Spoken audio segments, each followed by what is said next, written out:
எதிர்க்கட்சியாக இருக்கும்பொழுது திமுக ரொம்ப அக்ரெசிவான அரசியலை செய்யும், ரொம்ப நேர்த்தியான அரசியலை செய்யும், சின்ன விஷயத்தை கூட ஊதி பெருசாக்கும். ஆனால் ஆளுங்கட்சியாக வந்துச்சுனாக்கா அவன் முழுக்க முழுக்க அவனுடைய கவனம் மீது மக்கள் மீது இருக்காது, மக்கள் மீது இருக்கக்கூடிய சொத்து மீது தான் இருக்கும்.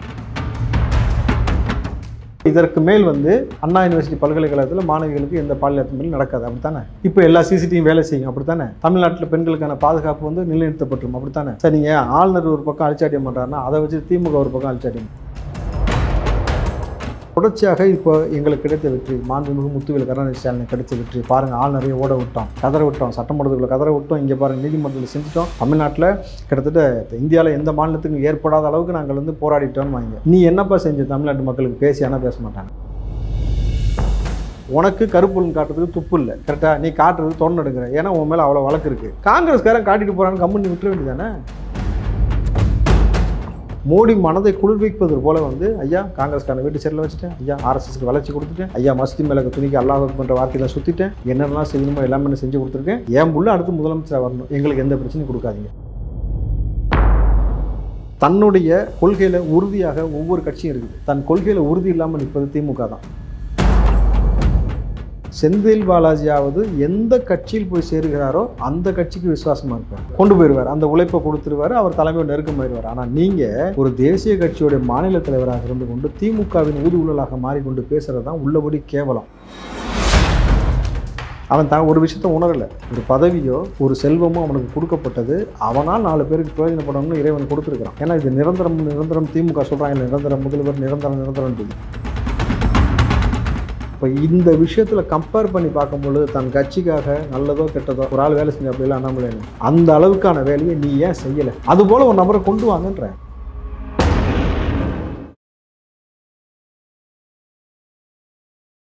இளைய பாரத நேயர்களுக்கு வணக்கம். இன்றைக்கி நம்ம நேர்களில் நம்ம சிறப்பு விருந்தினர் காங்கிரஸை சேர்ந்த ராவுத்தர் இப்ராஹிம் சார் அவர்கள் தான். சார் வணக்கம் சார். வணக்கம் தம்பி. சார், இப்போ அதிரடியாக நாயனார் நாகேந்திரன் அவர்கள் டெல்லி விசிட் பண்ணியிருக்கிறாரு. ப்ரெஸ் மீட்டில் எல்லா டைமுமே அண்ணாமலை அவர்கள் தலைவர் பதவியில் நான் இல்லை அப்படின்ற மாதிரி விஷயம் சொல்கிறார். இருந்தாலும் தொண்டர்களோடு இறங்கி களத்தில் இருக்குவேன் அப்படின்றதும் சொல்கிறாரு. சார், இந்த மாதிரி விஷயங்கள் போயிட்டு இருக்கும்போது இப்போ தலைவர் கன்ஃபார்ம் மாற்றம் ஏற்பட்டு விட்டுமா? பிஜேபியை பொறுத்த வரைக்கும் யார் தலைவராக வந்தாலும் பொம்மலாட்டம் தெரியுமா உங்களுக்கு? ஆமாம். அந்த பொம்மைகளை ஆட்டி வைக்கக்கூடிய பொம்மலாட்டியாக யார் இருப்பார்னா அண்ணாமலை தான் இருப்பார். இங்கே 2 சிக்கல் இருக்குது. என்னன்னாக்கா, எடப்பாடி அதிமுக பிஜேபியோட அலையன்ஸுக்கு வரணும்னாக்கா அண்ணாமலை தனிப்பட்ட முறையில் எடப்பாடியை பேசியது தான் அவருக்கு மிகப்பெரிய நெருடலை ஏற்படுத்தியிருக்கிறது. அப்போ அதிமுகவோடு இணக்கமாக ஏற்கனவே அதிமுகலையே இருந்த நபர் தான் நயினார் நாகேந்திரன் பொழுது இணக்கமாக இருக்கிறாருன்னும் பொழுது, 2வது கொங்கு மண்டலத்தை பொறுத்த வரைக்கும் அதிமுகவோடு இன்னொரு நபர் இணக்கமாக இருக்கிறது வானதி சீனிவாசன். வானதி சீனிவாசன் எந்த அளவுக்கு அதிமுகவுக்கும் எஸ்பி வேலுமணிக்கு நெருக்கம்னு எல்லாத்துக்குமே தெரியும். ஸோ இப்படி ஒரு சூழல் இருக்கும் பொழுது அடுத்த தலைவராக அண்ணாமலைக்கு தான் அதிக வாய்ப்பு. அதில் வானதிக்கும் மிகப்பெரிய பங்களிப்பு இருக்குன்னு சொல்லப்படுகிறது. ஆனால் யார் தலைவராக வந்தாலும் மேலிடம் நேரடியாக நயினார் நாகேந்திரனுக்கு ஒரு விஷயம் சொல்வதற்கு முன்னாடி அண்ணாமலையிட்ட தான் சொல்லுவாங்க. அண்ணாமலையிட்ட சொல்லி அண்ணாமலை மூலம் தான் நீங்கள் வரும்.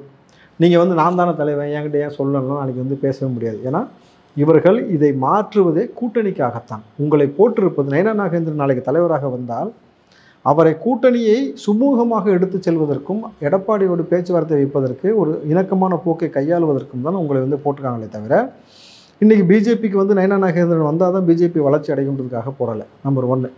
நம்பர் 2, அண்ணாமலை ஒரு பக்கம் மாற்றப்படுவார் என்றது அண்மை தகவலாக இருக்குது. நிச்சயமாக மாற்றப்படுவார். இவர் இந்த மாதிரி ஒரு சூழல் போய் கொண்டிருக்கிறது. ஆனால் தமிழ்நாட்டில் அண்ணாமலையை மாற்றக்கூடாது அப்படின்னு மெயினாக கோரிக்கை வச்சது யார் தெரியுமா?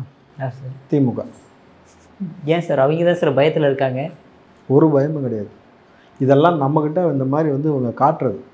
அண்ணாமலை எங்களுக்கு எதிரி, இங்கே எதிரின்ட்டு ஒன்றும் கிடையாது. நீங்கள் நல்லா யோசிச்சு பாருங்கள். இது வரைக்கும் நடந்த ரைடு, அண்ணாமலை வரைக்கும் டிஎம்கே ஃபைல்ஸ் 1-2 கொண்டு விட்டது. இது வரைக்கும் யாராவது கைது செய்து சிறை சென்று சொத்துக்கள் சொத்தை பறிமுதல் செஞ்சுருக்கான ஒரு கேஸ் ஹிஸ்ட்ரி இருக்கா? செந்தில் பாலாஜி இருக்கு சார். வரும் என்ன இருக்கு? டிடி ரயில் நிறைய விஷயங்கள் பார்த்தோம். இப்போ என்னவா இருக்காரு? மறுபடியும் அமைச்சராக தான் இருக்காரு. இப்போ மறுபடியும் 1000 கோடிக்கு வந்திருக்கு. மறுபடியும் என்னவா இருக்காரு? அமைச்சராக தானே இருக்காரு. ஏதாவது நடந்துச்சா? கேஎன்டருக்கு இப்போ தான் இப்போ ரைடு நடந்துச்சு, ஏதாவது நடந்துச்சா?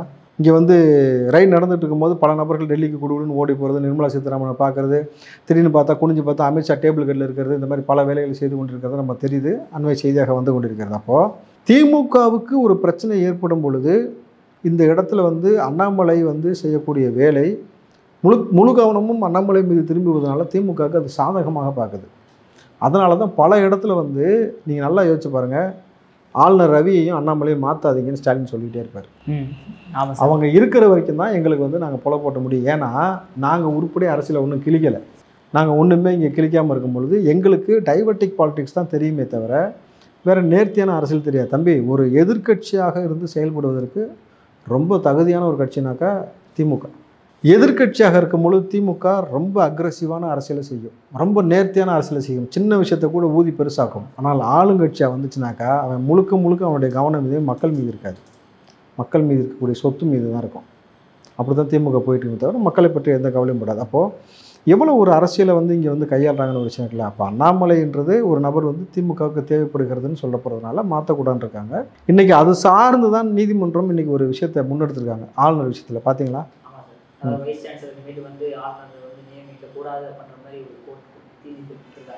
ஸோ இதில் மிக முக்கியமான பாயிண்ட் அது வந்து திரும்ப சொல்லுங்கள். அதாவது ஆளுநர் வந்து வைஸ் சான்சலர் மீது நியமிக்கக்கூடாது, ஸ்டாலின் அவர்கள் தலைமையில் இருந்த வைஸ் சான்சலர்னா எதுக்கு அதை சொல்லுங்கள். Universities sir.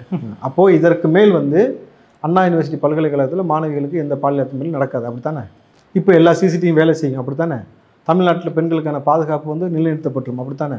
சார், நீங்கள் ஆளுநர் ஒரு பக்கம் அழிச்சாட்டியம் பண்ணுறாருன்னா அதை வச்சு திமுக ஒரு பக்கம் அழிச்சாட்டியம் பண்ணுது. நல்லா புரிஞ்சுக்கோங்க. ஆளுநருடைய வேலை என்னன்னாக்கா ஒரு சட்ட மசோதா பாஸ் பண்ணி கொடுத்து அதை வந்து நீங்கள் வந்து ஒப்புதல் கொடுத்து மேலே அனுப்பிச்சி வைக்கிறது தான் உங்களோட வேலையை தவிர அதுக்குள்ளே நீங்கள் அரசியல் செய்வது உங்களுக்கு வேலை இல்லை. ஆனால் ஆளுநரை வைத்து கூட இங்கே அரசியல் செய்ய முடியும்னு சொல்லி செஞ்சுக்கிட்டு இருக்கிறது தான் திமுக. பொழுது ஏதாவது உருப்படியாக பண்ணுங்க பார்க்கானா உருப்படியாக பண்ணுறது கிடையாது. எல்லா இடத்துலையும் கேவலமான ஒரு அரசியலை முன்னெடுத்து கொண்டு திமுக தொடர்ச்சியாக இப்போ எங்களுக்கு கிடைத்த வெற்றி, மாண்புமிகு முத்துவேல் கருணாநிதி ஸ்டாலினுக்கு கிடைத்த வெற்றி பாருங்கள். ஆளுநரையே ஓட விட்டோம், கதற விட்டோம், சட்டமன்றத்துக்குள்ளே கதற விட்டோம், இங்கே பாருங்கள் நீதிமன்றத்தில் செஞ்சிட்டோம். தமிழ்நாட்டில் கிட்டத்தட்ட இந்தியாவில் எந்த மாநிலத்துக்கும் ஏற்படாத அளவுக்கு நாங்கள் வந்து போராடிட்டோன்னு வாங்க, அப்படி தான் பேசுவானுங்க. புரியுதுங்களா? நீ என்னப்பா செஞ்ச தமிழ்நாட்டு மக்களுக்கு பேசி ஆனால் பேச மாட்டாங்க. ஏன் சொல்கிறேன்னாக்கா, தமிழ்நாட்டில் ஆர்எஸ்எஸ் பிரம்மாண்டமான வளர்ச்சி வளர்ந்துருக்கிறது. மோகன் பகவத் பேசியிருக்கிறாரு. பிற மாநிலங்களில் எப்படி வளர்ந்துருக்கிறதோ அதுபோல் இங்கே வளர்ந்துருக்கிறது. எப்படி முத்துவேல் கருணாநிதி ஸ்டாலின் ஆட்சியில் இது வளர்ந்துருக்கும். அப்போ நீ யாருக்கான ஆளாக இருக்கிற நல்லா புரிஞ்சுக்கோங்க. நீ எவ்வளவு வந்து ஊழல் கனிம வளம் திருடுவோம் மேலே கேஸ் வழக்கிருந்தா இந்த டர்ராகி இவ்வளோ வேலையை நீ செய்ய விட்டுருப்பேன்னு ஒரு கேள்வி இருக்குல்ல. ரெண்டாவது, நீ யாரோட கூட்டணி வைத்திருக்கிறா? காங்கிரஸோடைய, பிஜேபியோடையா? மோடி எங்கே வந்தார்? ராமேஸ்வரம் மோடி வராருன்னா எதுக்கு காங்கிரஸ்காரனை வீட்டு சேரில் வைக்கிற? நீ நல்லா ஒரு விஷயம் புரிஞ்சுங்க தம்பி. நீ அவன் உனக்கு கருப்புலன்னு காட்டுறதுக்கு துப்பு இல்லை, கரெக்டாக? நீ காட்டுறது தொடர்ந்து எடுக்கிற, ஏன்னா உன் மேலே அவ்வளோ வழக்கு இருக்குது. காங்கிரஸ்காரன் காட்டிட்டு போகிறான்னு கம்முன்னு விட்டுற வேண்டியதானே?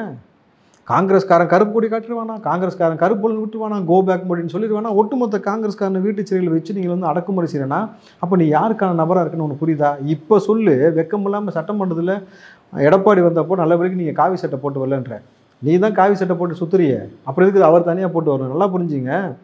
இவர் கிட்டத்தட்ட பார்த்தீங்கன்னாக்கா திமுக எந்த அளவுக்கு போயிட்டுருக்குனாக்கா வேறு வழியே இல்லை, அவங்களுக்கு ஆப்ஷனே இல்லாமல் வந்து காவி சட்டையை மேலே உடுத்தி கொள்ளாமல் இவர்கள் என்னெல்லாம் பிஜேபி நினைக்கணுமோ எதெல்லாம் செய்யணுமோ அதுக்கு மோடி மனதை குளிர்விப்பது போல் வந்து ஐயா காங்கிரஸ்காரனை வீட்டு சேரில் வச்சுட்டேன், ஐயா ஆர்எஸ்எஸ்க்கு வளர்ச்சி கொடுத்துட்டேன், ஐயா மஸ்தி மேலே துணிக்கு அல்லாஹ் பண்ணுற வார்த்தையில் சுற்றிட்டேன், என்னென்னலாம் செய்யணுமோ எல்லாமே செஞ்சு கொடுத்துருக்கேன், ஏன் புள்ள அடுத்து முதலமைச்சராக வரணும், எங்களுக்கு எந்த பிரச்சனையும் கொடுக்காதீங்க, இதான உங்கள் கோரிக்கை. இவ்வளவு தான் திமுக செய்து கொண்டு இருக்கிறது.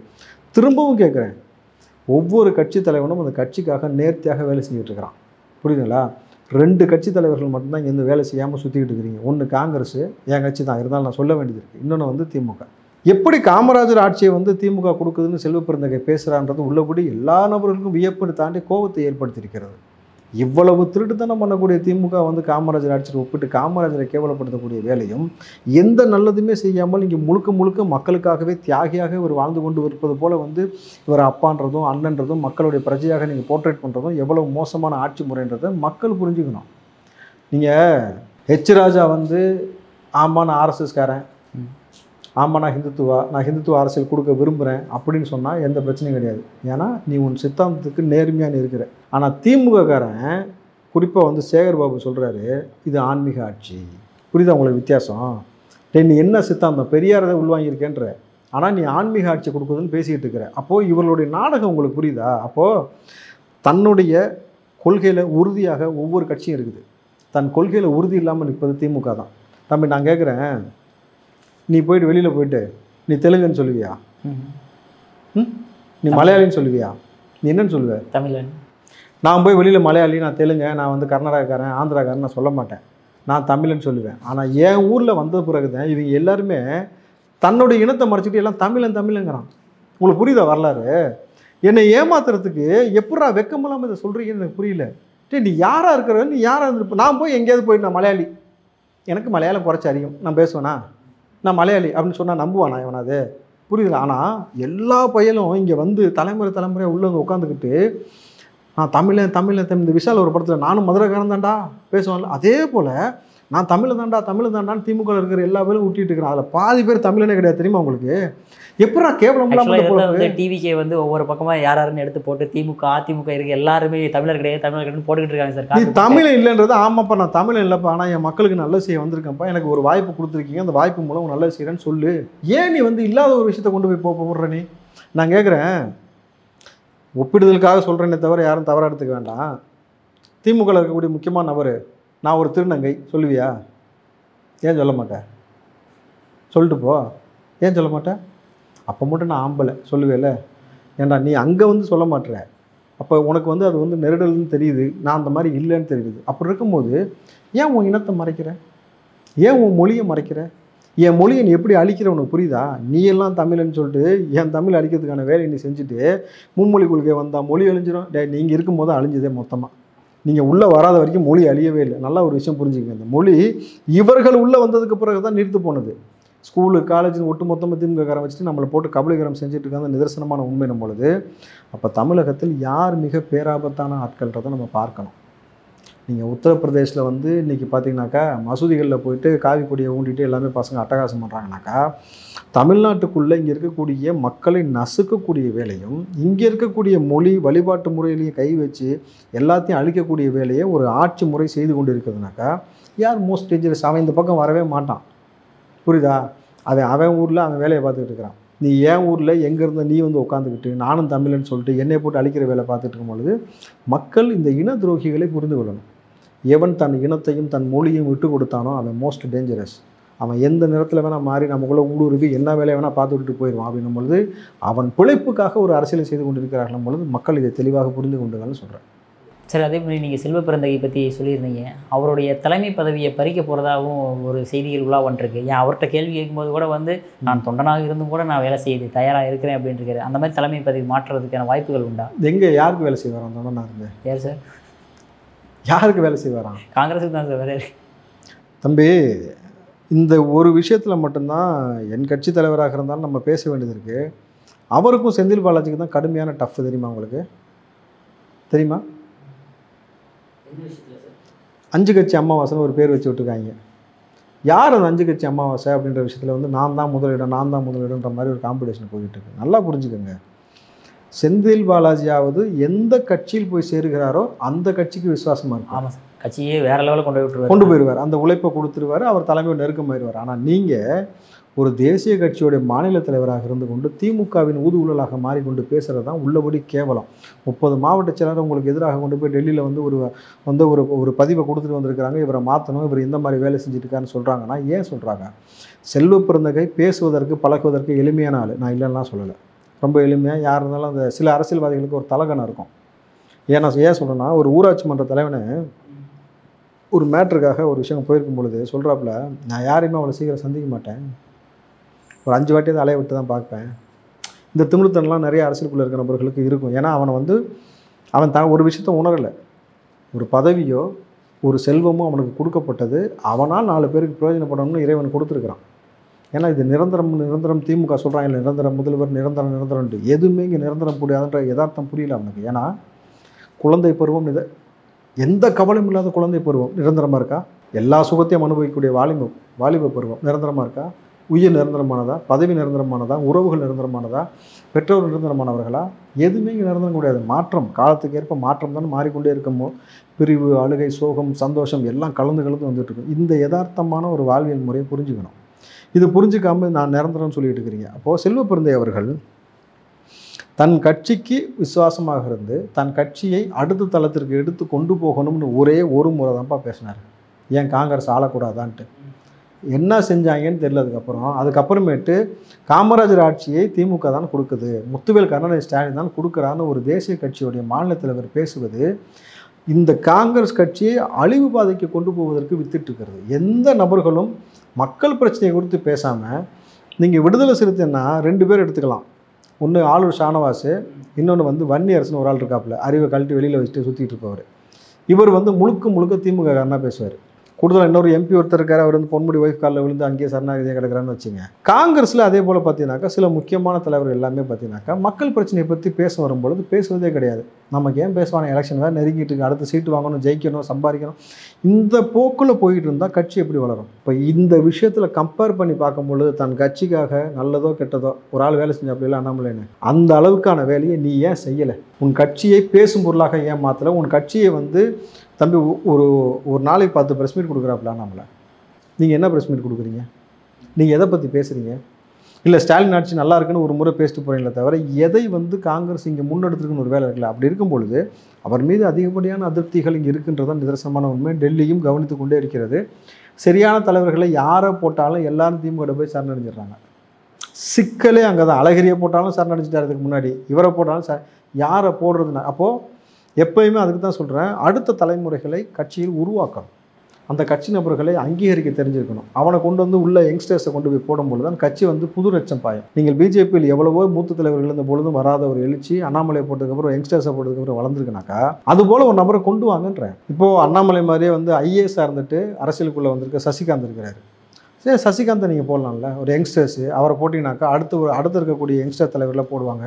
கார்த்திக் சிதம்பரம் இருக்கிறாப்புல, எப்பயுமே பார்த்தீங்கன்னாக்கா தப்புனா தப்பு, சரினா சரின்ட்டு வெளிப்படையாக பேசிடுவாப்புல. அவருக்கு வந்து கட்சியை நம்ம வளர்க்கணும், வேறு மாதிரி போகணும், முட்டு கொடுக்கணுன்ற அவசியம்லாம் அவருக்கு இருக்காது.